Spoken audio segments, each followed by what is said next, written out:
नमस्कार. दिवाळीमध्ये वापरलेल्या दिव्यांचे घरामध्ये भरपूर कमालीचे काही भन्नाट आपण याचे उपयोग बघणार आहोत.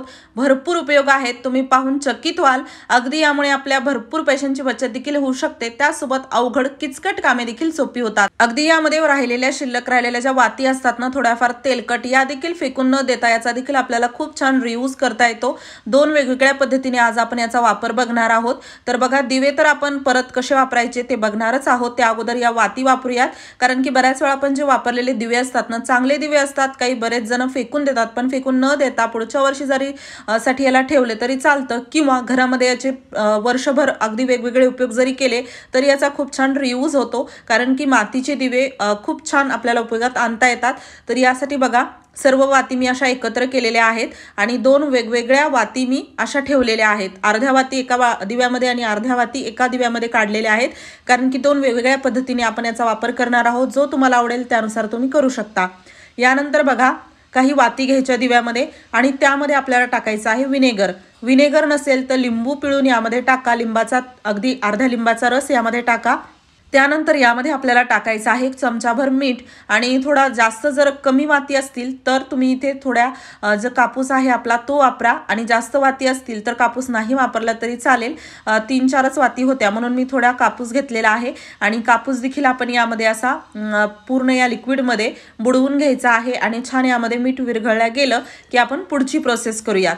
तर बघा, काय होतं, आपल्या घरामध्ये असे बरेच काही होल असतात. आपल्या घरामध्ये असे काही पाईप असतात, जसं की वॉश बेसिंग म्हणा, सिंक म्हणा, बाथरूम. तर यामध्ये काय होतं, खूप जास्त असा उग्र वास यायला लागतो. कधी कधी किती स्वच्छता ठेवा, शेवटी तो पाईप आहे, त्यामध्ये काही ना काही सांडपाण्याचा थोडा प्रवाह असतो, त्यामुळे हे वास येतात. त्यासोबतच यामधून काही वेगवेगळे किडे बाहेर येतात, कॉक्रोच होतात. तर असे प्रॉब्लेम तुमच्यासोबत होत असतील तर कुठे गावाला जाताना रात्री झोपण्या अगोदर या ठिकाणी आपण तयार केलेलं लिक्विड किंवा भिजवून ठेवलेला जो कापूस आहे तो थोडासा असा टाकायचा. उघडत असेल जाळी त्यामध्ये टाका, नसेल तर वरती ठेवा, किंवा थोडंसं हे लिक्विड आजूबाजूला थोडं शिंपडा. म्हणजे काय होतं, यामधून दुर्गंधी येणं बंद होतं. त्याचसोबत काय, यामध्ये जे किडे आहेत किंवा गोम म्हणा, कॉक्रोच म्हणा, तर ते आपल्या घरामध्ये शिरकाव करत नाहीत. सिंक, वॉश बेसिंग, बाथरूम यामध्ये देखील हा उपाय तुम्ही करू शकता. एकदा करून बघा, कमालीचा याचा फायदा होतो. यानंतरचा आपला जो उपयोग आहे त्यासाठी बघा, आपल्याला एक दिवा घ्यायचा आहे. थोडासा पाण्याने स्वच्छ करून घ्या, तेलकट असेल तर. त्यामध्ये आपल्याला टाकायचं आहे थोडंसं टूथपेस्ट. कोणतंही टूथपेस्ट तुम्ही इथे वापरू शकता. आणि अगदी थोडंसं टाकायचं, दिव्याच्या अवतीभोवती असं थोडंसं आपल्याला लावायचं आहे. आणि हो, तुम्ही हा व्हिडिओ कोणत्या गावातून किंवा शहरातून बघत आहात ते मला कॉमेंट बॉक्समध्ये नक्की सांगा, जेणेकरून माझा व्हिडिओ कुठे कुठे पोहोचला मला ते कळेल. तर आता बघा, हे टूथपेस्ट पूर्ण असं व्यवस्थित मी यामध्ये लावलेलं आहे. त्यानंतर आपल्याला इथे लागणार आहे थोडंसं मीठ. अगदी थोडंसं अर्धा चमचा एवढं मीठ घ्यायचं, या दिव्यामध्ये टाकायचं. त्यानंतर आपल्याला थोडासा खायचा सोडा घ्यायचा आहे. अगदी अर्धा चमचा एवढाच खायचा सोडा देखील मी यामध्ये टाकलेला आहे. आणि थोडासा आपल्याला कापूर घ्यायचा आहे. कापूर बारीक करून यामध्ये असा टाका. त्यानंतर बघा, हे सर्व मिश्रण जे आहे ते व्यवस्थित आपल्याला मिक्स करायचं आहे, एकत्रित करायचं आहे. आणि जे आपण टूथपेस्ट लावलं होतं ना, त्यावरती पूर्ण कसं हे ओलसर टूथपेस्ट असतं, तर पूर्ण हा भाग चिटकला जातो. अशा प्रकारे मी पूर्ण या दिव्यावरती हे असं कोटिंग करून घेतलेलं आहे. त्यानंतर आपल्याला एखादा जुना सॉक्स घ्यायचा आहे. अगदी छोटा मोठा सॉक्स दिव्याच्या प्रमाणे तुम्ही वापरू शकता, किंवा सॉक्स नसेल तर कपडा देखील वापरला तरी चालेल. पण कपडा कसा पातळ असावा थोडासा, म्हणजे त्याचे छिद्र थोडे मोठे असावे तरच फायदा होतो. सॉक्स कसा थोडाफार असा पातळ असतो, तर त्यामधून आपोआप थोडासा हवेचा शिरकाव होतो. तर अशा प्रकारे दिवा पूर्ण यामध्ये टाकून खालून गाठ मारा, रबर लावा किंवा दोऱ्याने बांधा आणि याला व्यवस्थित आपण ठेवायचं आहे आपल्या कपाटामध्ये. आता बऱ्याच वेळा बघा, कपाट असो, बेड असो, कधीतरीच जसं कपाट तर चला दररोज आपण उघडतो, पण बेड किंवा इतर काही ठिकाणी ठेवलेलं सामान जे असतं ना, त्यामधून वेगळाच असा वास यायला लागतो, कारण की ते बंद असतं. तर अशा ठिकाणी आपल्याला ही दुर्गंधी घालवण्यासाठी ठेवायचा आहे हा दिवा. यामध्ये टाकलेल्या वस्तू दुर्गंधी घालवण्यासाठी मदत करतात, छान सुगंध पसरतो. आणि त्याचसोबत जर बुरशी येत असेल, तुमचे कपडे असे पांढरट पडत असतील, तर तो देखील प्रॉब्लेम दूर होतो. एकदा नक्की तुम्ही याला ट्राय करून बघा. जसं की कधीतरीच उघडला येणारं सामान म्हणा किंवा वस्तू तिथे ठेवला तर खूप जास्त फायदा होईल. यानंतरचा आपला जो उपयोग आहे दिव्याचा, त्यासाठी बघा, आपण सुरुवातीला तर अर्ध्या वाती वापरल्या, अर्ध्या काढून ठेवल्या होत्या. तर दुसऱ्या दिव्यामध्ये मी अर्ध्या वाती घेतलेल्या आहेत आणि त्यामध्ये मी टाकलेला आहे तेजपत्ता तोडून. तुम्ही ते कडुलिंबाची पानं असतील तर ते देखील टाकू शकता. आणि मधोमध आपल्याला ठेवायचा आहे कापूर. वाती जास्त असतील तर वरूनही 1-2 वाती टाका, म्हणजे ते व्यवस्थित असं जळेल.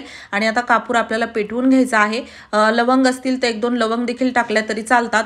काय होतं आता हे घरामध्ये बऱ्याच वेळा लहान मुलं असतात तर मच्छर चावतात. आपण वेगवेगळे लिक्विड आणतो, ते जे की केमिकल असतात जे लहान मुलांसाठी घातक ठरू शकतात. तर त्यावेळेस तुम्ही जर हा उपाय म्हणून केला घरामध्ये तर तुम्ही बघाल याच्या धुराने जे आहे ना तर पूर्ण मच्छर निघून जातात. त्यासोबत दुर्गंधी कुबट वास कधी कधी येतो ऊन नसल्यामुळे, तर तो वास घालवण्यासाठी देखील हा उपाय कामी येतो. एकदा करून बघा, खूप छान याचा रिझल्ट येतो. आणि आता बघा अर्धवट जळालं की नंतर आग विझते आणि हळूहळू हे असं जळायला लागतो. थोडा थोडा यामधून धूर निघतो, म्हणजे जास्त धूरही होत नाही आणि आपल्याला मच्छरांपासून किंवा इतर कीटकांपासून सुटका मिळते. लहान मुलं असतील तर नक्की हा संध्याकाळी झोपण्या अगोदर उपाय करा, म्हणजे तुम्हाला खूप जास्त फायदा होईल. यानंतर तुम्हाला जर घरामध्ये झाड लावायची, प्लांट लावायची, कुंड्या ठेवायची खूप आवड असेल तर तुमच्यासाठी ही टिप खूप कामी येऊ शकते.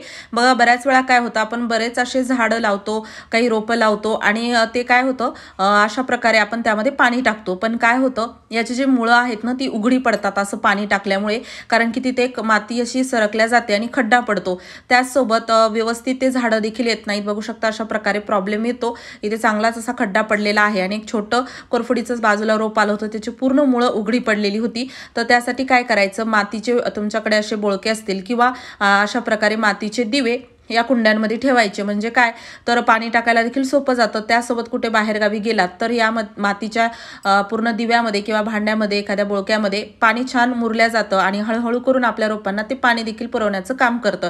म्हणजे कुठे गावाला जाताना उन्हाळ्यामध्ये किंवा दररोज देखील पाणी घालताना तुम्हाला हे दिवे किंवा मातीचे एखाद्या वस्तू असतील तर अशा कुंड्यामध्ये ठेवल्या तर भरपूर फायदा होईल. घरामध्ये तुम्ही याला भरपूर वेगवेगळ्या ठिकाणी वापरू शकतातच. त्यासोबतच पुढच्या वर्षीसाठी तुम्हाला दिवे ठेवायचे असतील तर चिवट चिकट असेच दिवे ठेवू नका. पुढच्या वर्षी जर तुम्ही याला वापरायला घेतलं तर खूप जास्त यामधून वास येतो तेलकट.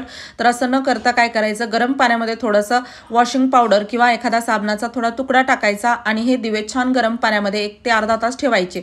म्हणजे याचा पूर्ण तेलकटपणा वास निघून जातो आणि त्यानंतर ही पुढची प्रोसेस करायची. म्हणजे दिवे तुमचे कधीच खराब होणार नाहीत, तुटणार नाहीत कुठे जरी ठेवले तरी. तर बघायला ठेवण्याची सर्वात सोपी पद्धत शेअर करत आहे. दिवे मी स्वच्छ करून घेतलेले आहेत. त्यानंतर पेपर घ्यायचा आणि अशा प्रकारे एकात एक दिवे टाकायचे आणि पेपरमध्ये असे गुंडाळून ठेवायचे. आता एवढंच नाही तर एखादी कॅरी बॅग घ्यायची आणि कॅरी बॅगमध्ये असंच हे टाकायचं नाही. असंच जर टाकलं तर काय होतं, एकमेकाला दिवे लागतात आणि तुटू शकतात. त्यासोबतच खूप जास्त जागा लागते याला ठेवायला. आणि त्यासाठी काय करायचं, अशा प्रकारे जे दिवे आहेत जेवढे एकामध्ये एक घालून अशा प्रकारे कॅरी बॅगमध्ये ठेवायचे आणि 2 जे दिव्यामध्ये आहे थोडासा अंतर त्यामध्ये असा कॅरी बॅगला पीळ द्यायचा. आणि पीळ दिल्यामुळे काय होतं, यामध्ये थोडासा जास्त जाड भाग तयार होतो, जेणेकरून हे एकमेकाला जरी थोडे अडकले किंवा एकमेकाला टच जरी झाले तरी हे दिवे फुटत नाहीत.